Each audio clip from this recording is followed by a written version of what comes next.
VOA Afrique. Bonjour à tous et heureuse de vous retrouver ce jeudi pour votre rendez-vous de Washington Forum. Cette semaine, on prend la direction de la RDC. On décrypte l'ambiance confuse après le mandat officiel du président, la fin du mandat officiel du président Kabila. Nouveau gouvernement, membres de l'opposition qui résistent, manifestations réprimées.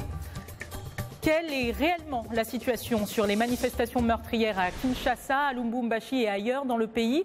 Que fait la MONUSCO? Où en est la médiation menée par les évêques? Quid de l'opposition toujours divisée sur la situation et la transition politique? C'est tout de suite dans Washington Forum.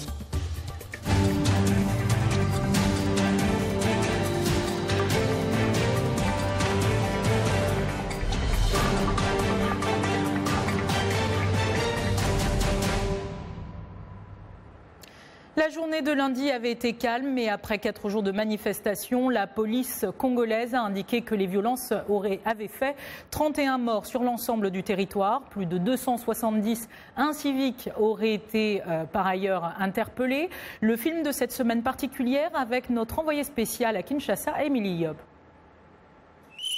Ce mardi 20 décembre à Kinshasa, des manifestants ont sorti leur sifflet contre le président congolais. C'est pour simplement que non, c'est la fin du mandat du président Joseph Kabila.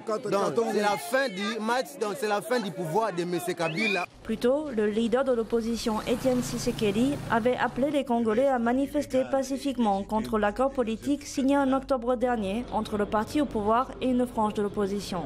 Il autorise Joseph Kabila à rester au pouvoir jusqu'à ce que les prochaines élections présidentielles, récemment repoussées en 2018, aient lieu. Le lundi 19 décembre, le dernier jour du mandat électoral de Joseph Kabila, son équipe a confirmé que le président resterait à son poste et a balayé les accusations. Le président Kabila a affirmé qu'il respecterait la Constitution et il le fera. S'il avait voulu la modifier pour rester président à vie, comme beaucoup d'autres l'ont fait dans la région, il l'aurait déjà fait. Mais certains ne lui font pas confiance. Ces derniers mois, des affrontements entre manifestants et forces de l'ordre ont fait plusieurs dizaines de morts. Les manifestations publiques sont désormais interdites. Dès le 19 décembre, les médias sociaux ont été bloqués et des forces de sécurité ont été massivement déployées dans la ville. Magasins fermés, pas de transport public. Kinshasa avait des allures de ville fantôme. Des violences sporadiques ont éclaté le 19 et le 20 décembre après les tentatives de manifestation et de nombreuses arrestations ont été observées dans certains quartiers. Peu après, les Nations Unies ont annoncé qu'elles enquêtaient sur la mort de moins 20 personnes à Kinshasa sur ces 2 journées.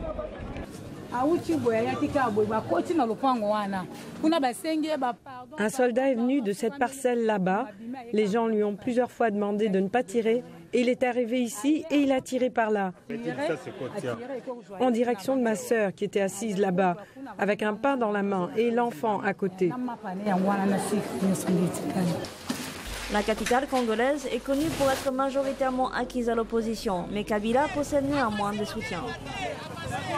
C'est un jeune président qui sait bien parler, qui sait bien négocier, qui est calme, qui a mis la paix dans notre pays. Le 19 décembre, le nouveau Premier ministre issu de l'opposition ayant participé à l'accord d'octobre a dévoilé son gouvernement de transition, isolant encore davantage la coalition menée par Étienne Tshisekedi. Émilie Yob pour la VOA à Kinshasa. Et avec nous dans cette émission, nos invités en direct depuis Kinshasa, notre envoyé spécial Émilie Yob qu'on va retrouver tout de suite. Émilie, bonjour, vous nous entendez bien ? Alors, ce n'est pas Émilie que nous avons Trésor Akili qui, lui, est un membre de la Lucha, du mouvement de la Lucha à Lubumbashi. Bonsoir Trésor, est-ce que vous nous entendez ? Apparemment... Bonsoir, je vous capte bien, très bien, peut-être vous préciser. Bonsoir Akili. Bonsoir Trésor Akili. On voulait savoir un petit peu quelle est la situation à l'heure actuelle à Lubumbashi. On sait qu'il y a eu différentes arrestations et que depuis la fin du mandat officiel de Joseph Kabila, la ville n'est pas forcément calme. Il y a eu plusieurs arrestations ainsi que des morts. Merci, bonsoir à tout le monde et à tous mes interlocuteurs. Pour préciser, je suis à Goma, au Kivu, je suis en train de réagir en tant que communicateur de la Lucha. Donc, j'ai été en contact avec mes collègues de Lubumbashi et nous avons eu à discuter par rapport au bilan actuel. Donc, il s'est fait que hier, avant 16h, il y a eu 16 morts civils dans la ville de Lubumbashi. Et entre autres dans la commune de Lubumbashi, dans la commune de Katumba et dans la commune de la Kilia. Le bilan, il est très macabre parce qu'aujourd'hui, jeudi, il y a un ralentissement négatif des activités politico-économiques dans la ville et il y a eu arrestation environ 300 jeunes emportés. Ont été disparus, on ne sait pas jusqu'à maintenant où est-ce que les jeunes sont emportés, mais il y a un engouement sérieux dans les chefs de la population. Les jeunes se disent, bon, nous n'allons pas finir et nous allons continuer le combat, peu importe ce qui nous réserve l'avenir, mais nous devons gérer et nous devons sauver la nation pendant cette période. Alors ça, c'est la situation à Lubumbashi où vous avez réussi apparemment à joindre vos collègues de la Lucha. À Goma, où vous vous situez, vous, à l'heure actuelle, comment les événements se sont déroulés depuis lundi ? Depuis le lundi, la journée du lundi a été une journée très calme. Et cependant, la journée du mercredi, donc hier, c'était une journée sociologiquement agitée. Donc il y a eu arrestation de 20 de nos collègues ici à Goma qui sont en train d'être entendus sur PV devant un magistrat au parquet de grande instance Goma. Il y a eu 14 arrestations à Bukavu aujourd'hui, dont ils ont été relaxés 1h30 après. Et donc la situation reste plus ici à Goma. Bon, les activités ont repris, mais il y a une population sous la liesse et l'envie de descendre dans la rue, peu importe le mot d'ordre de la lucha ou du rassemblement de l'opposition. Alors, quel est votre mot d'ordre, clairement ?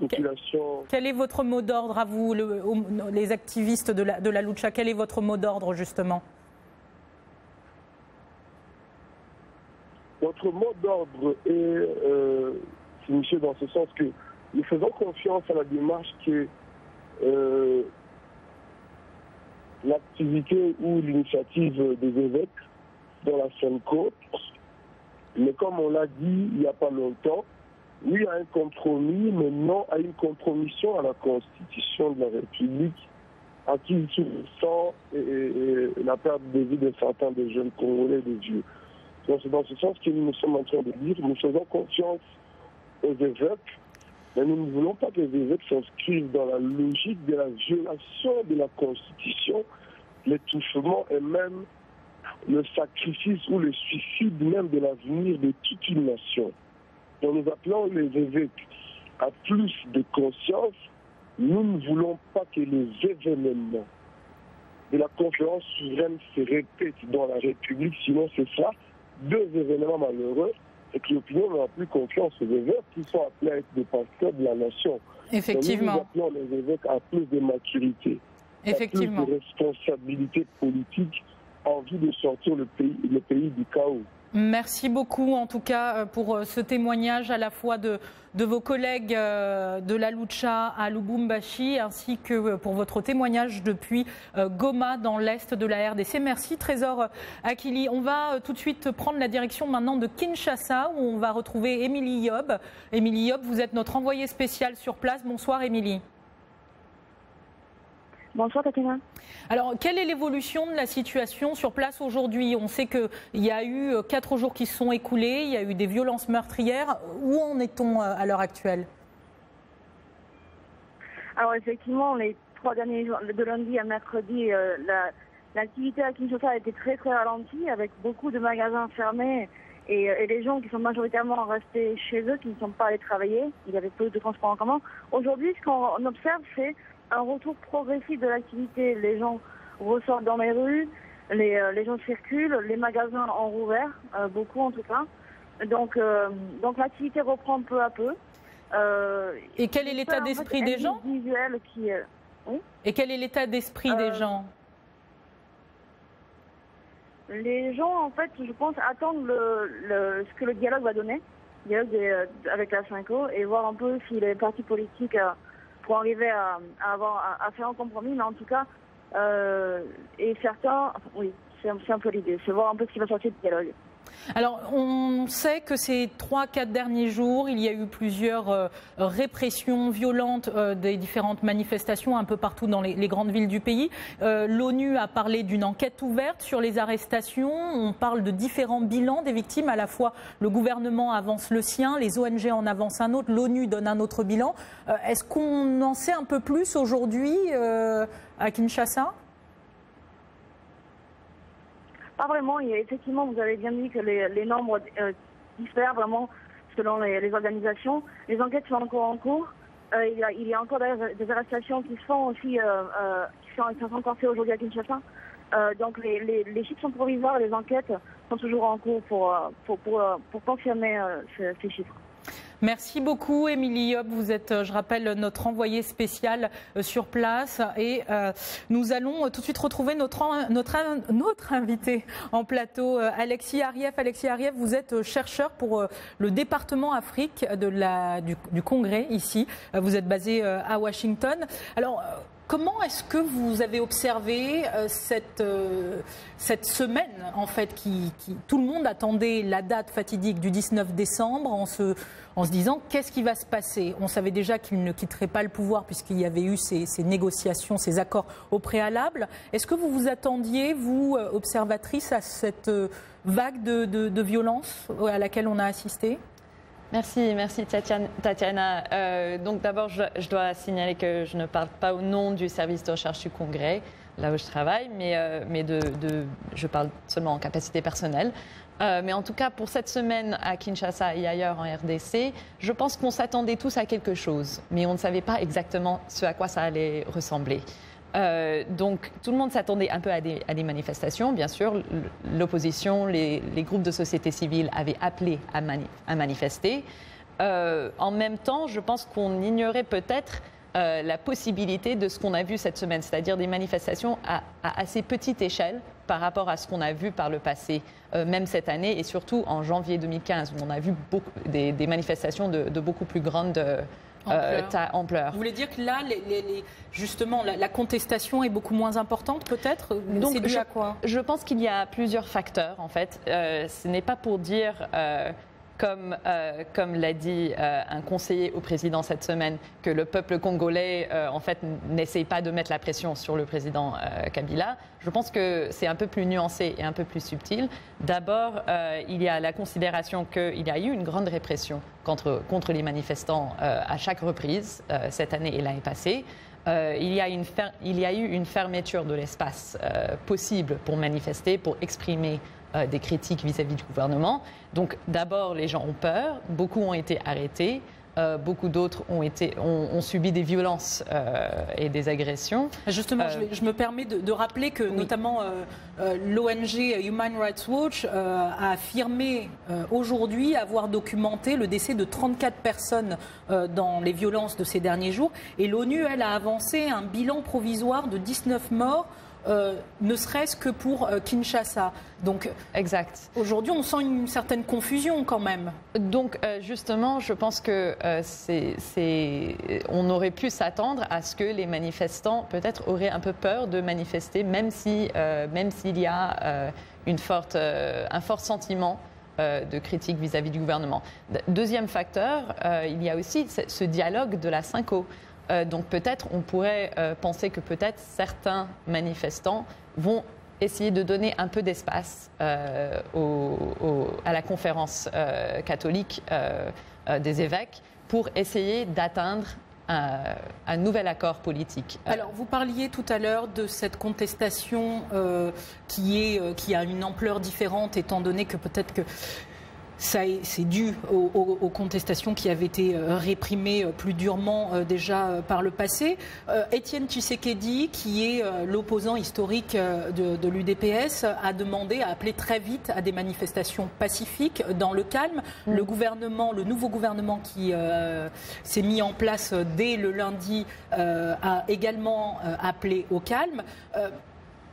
Est-ce qu'il n'y a pas une sous-estimation justement de la frustration des Congolais par les différentes classes dirigeantes? C'est très possible. En même temps, je pense qu'il y a un danger pour l'élite politique des deux côtés, justement de sous-estimer l'ampleur du désaccord, surtout à la rue, à Kinshasa, à Goma et dans d'autres villes contestataires. Cela dit, il y a aussi éventuellement un espoir de la part des jeunes, de la part des familles, des petits commerçants, que l'élite politique puisse trouver un accord qui pourrait satisfaire aux critiques que beaucoup d'observateurs internationaux et de Congolais ont eu vis-à-vis de l'accord politique d'octobre de cette année. On va déjà marquer une courte pause parce que c'est déjà la fin de cette première partie de Washington Forum. On se retrouve tout de suite après. En plus de nos programmes sur FM et ondes courtes, La Voix de l'Amérique est en votre compagnie 24 heures sur 24 sur Internet. N'Djamena, d'une trentaine de représentants d'un syndicat d'étudiants. Notez notre nouvelle adresse voaafrique.com. Tous les derniers développements sur l'actualité africaine et mondiale. Reportages photos et vidéos et vos commentaires sur voaafrique.com. À tout de suite.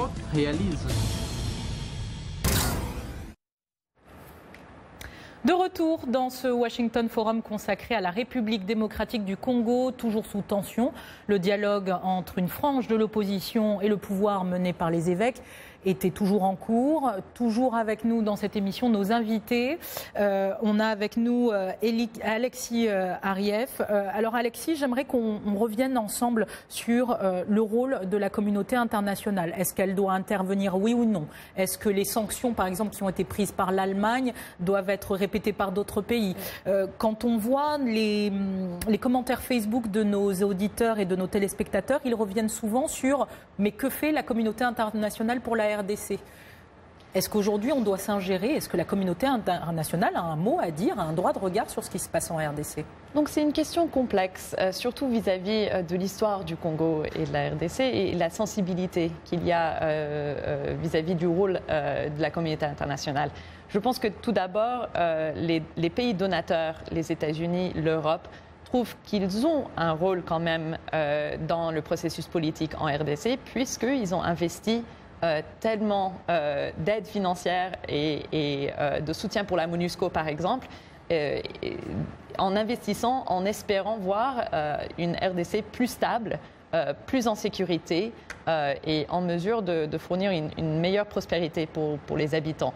Donc, je pense que cela a convaincu certains leaders occidentaux qu'ils doivent jouer un rôle quand même en encourageant la stabilité. Avant qu'on aborde la question de la SENCO et du dialogue politique qui est actuellement en cours à Kinshasa, j'aimerais qu'on fasse très vite le point sur la MONUSCO. Qu'est-ce qu'elle fait concrètement en RDC aujourd'hui avec les violences qu'il y a? Qu'est-ce que sur le plan politique, comment est-ce qu'elle agit? Est-ce qu'on peut attendre quelque chose concrètement de la MONUSCO aujourd'hui? Donc la MONUSCO se trouve dans une situation délicate en ce moment en RDC, puisque depuis plusieurs années, le Conseil de sécurité a mis de la pression sur la MONUSCO pour mettre plus de ses forces à l'Est en RDC pour mieux remplir son mandat de protéger les civils dans le contexte de violences de milices et autres dans l'Est.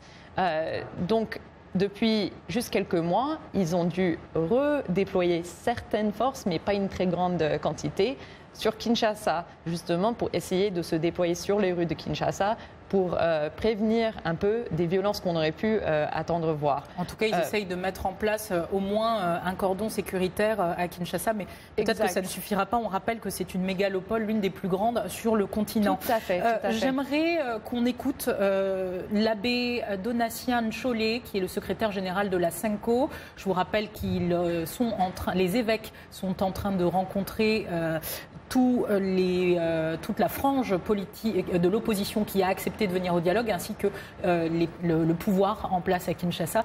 Il était interviewé par Émilie Yob, notre envoyée spéciale.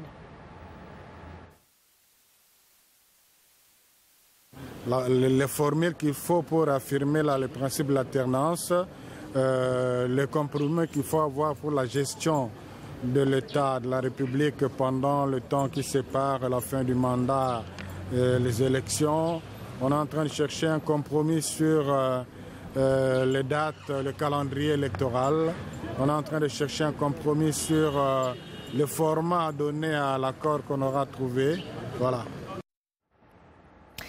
Et je vous propose aussi tout de suite après ça une réaction du gouvernement qui fraîchement nommé avec le ministre de la décentralisation Azarias Roubuera qui a aussi été interviewé par notre collègue Émilie Yob à Kinshasa. Apparemment, on a un petit souci technique pour avoir ce sonore-là. Nous a rejoint sur ce plateau notre collègue de la rédaction ici, Eddy Sango. Eddy, bonsoir. Bonsoir. Eddy, on sait que les négociations ont été difficiles, le sont encore. Il y a des points de dissension à la fois entre le pouvoir, la frange de l'opposition qui accepte de participer au dialogue. Où en est-on aujourd'hui? Quelles sont les dernières nouvelles de ce dialogue? Les dialogues continuent et il a repris hier sous la médiation des évêques. Mais il y a encore des divergences. Les évêques essayent de ramener, selon les dernières informations, tout le monde à un consensus. Mais les divergences qui persistent sont autour de l'avenir du président Joseph Kabila et de ce que seront les limites de son pouvoir. Mais il y a aussi des divergences sur la date des élections. Alors, on va revenir plus en détail tout de suite après. On me dit que le SOT du ministre dont je vous parlais, le ministre de la décentralisation qui vient d'être nommé Azarias Roubuera, on peut l'entendre tout de suite. Allez-y. Séparément les différentes composantes, mais comme je le dis, avec l'esprit d'un package où les intérêts principaux et fondamentaux dans le cadre de la Constitution sont respectés, l'espoir est permis. Alors pour le nouveau ministre de la décentralisation, Eddy, l'espoir est permis. Est-ce que c'est le cas aujourd'hui? Est-ce que les Congolais doivent avoir de l'espoir en la Cinco, en ce nouveau gouvernement qui a été nommé à peine la fin du mandat officiel terminé? Est-ce qu'il y a de l'espoir? Tout le monde le dit au Congo, en RDC, mais bon, en fait, le fait est qu'il y a une certaine ambiguïté. Les gens ne savent pas bien où ils vont aller parce que on attend un consensus, on attend un accord à la fin de ces dialogues. Mais de quoi sera-t-il fait? On rappelle que la deadline, c'est le 25 décembre. Le 25, comme les évêques l'ont demandé. Mais on sait aussi qu'il y a un autre accord qui avait été signé il y a un mois et un gouvernement a été mis sur pied sur base de cet accord. Mais les gens se demandent aujourd'hui, est-ce que Joseph Kabila et le pouvoir veulent aller continuer, poursuivre avec cette logique-là où ils voudraient faire des concessions et accepter de s'aligner? Parce que, en fait, quand nous avons parlé des dissensions ou de divergences, il faut rappeler que l'opposition propose un régime spécial, ce qu'ils ont appelé. Parce qu'aujourd'hui, en effet, mandat du président Joseph Kabila, il n'a plus de légalité ni de légitimité. Bon, il propose un gouvernement où peut-être que le président Joseph Kabila pourrait être là, mais qui n'aurait pas assez de pouvoir comme il l'a. Mais c'est la question qu'on peut se poser aujourd'hui, officiellement, constitutionnellement. Quelle est la place, le titre, la fonction de Joseph Kabila? On sait qu'un nouveau gouvernement est en place, certes. On sait qu'il y a un Premier ministre, qu'il y a plusieurs ministres. Le cabinet est assez important d'ailleurs. Le gouvernement est assez important. Mais Joseph Kabila, aujourd'hui, il est qui? Monsieur le Président, Monsieur l'ancien Président? Qui il est aujourd'hui? C'est justement là le point de divergence. Parce que le pouvoir oppose à la proposition de l'opposition ce qu'ils appellent la continuité, les principes politique de la continuité de l'État. Et il se base en fait sur un article de la Constitution qui dit que le président de la République reste en place jusqu'à l'élection du nouveau président élu. Mais aussi, il se base sur l'arrêt de la Cour constitutionnelle. Mais là-dessus, l'opposition rétorque qu'aujourd'hui, la légitimité n'existe plus parce qu'on est au-delà. C'est basé sur un autre article qui dit que le mandat du président est de 5 ans, est renouvelable une fois. Or, le président, on le sait, a fait deux fois 5 mandats, deux fois, plus, effectivement. Et au-delà de et pour l'instant, personne n'a la garantie qu'il n'essaiera pas de briguer un 3e mandat. On va, si vous le permettez, prendre tout de suite des réactions Facebook. Vous êtes très nombreux, encore une fois, à avoir réagi sur la page Facebook de VOA Afrique. On va prendre uniquement 3 de vos commentaires parce qu'on vous sait nombreux. Mais en tout cas, continuez de poster sur la page Facebook de VOA Afrique. Olivier Mbelengue en RDC qui nous dit « Il y a déjà des sanctions qui ont été infligées aux membres du gouvernement et l'Allemagne qui vient d'annoncer la fin de ses relations avec le Congo tant que le sénateur Kabila restera au pouvoir.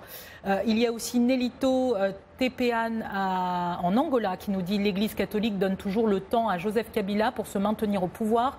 Plus question, nous sommes responsables de notre avenir. Et on va en prendre un dernier.